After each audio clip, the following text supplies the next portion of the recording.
あら、かわいいわね。噛んでます。いやー痛いびっくりしたお前が一番びっくりしたらやないかい。うちの猫でーす。かわいいでしょみんな。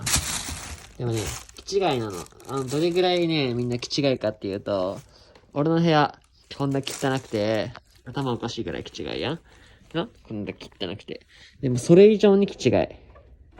もうなんか千円札とかも食べちゃうし、落ちてる千円札とか、なんだどこでもおしっこできる。うん。いわばもうホームレス。にゃーどこへ行くんだよ。おい誰が養ってると思っているんだ。お前のことを。待って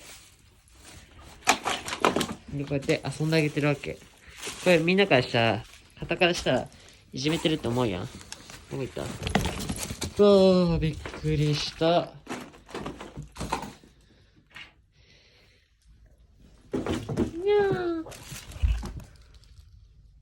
触れやがって。戦だ。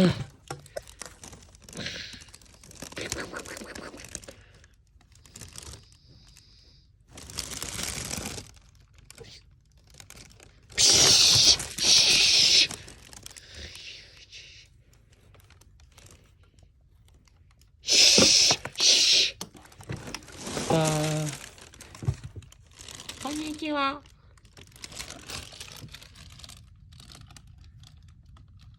かわいい。バイバーイ。みんな、今日の動画は終わり。バイバーイ。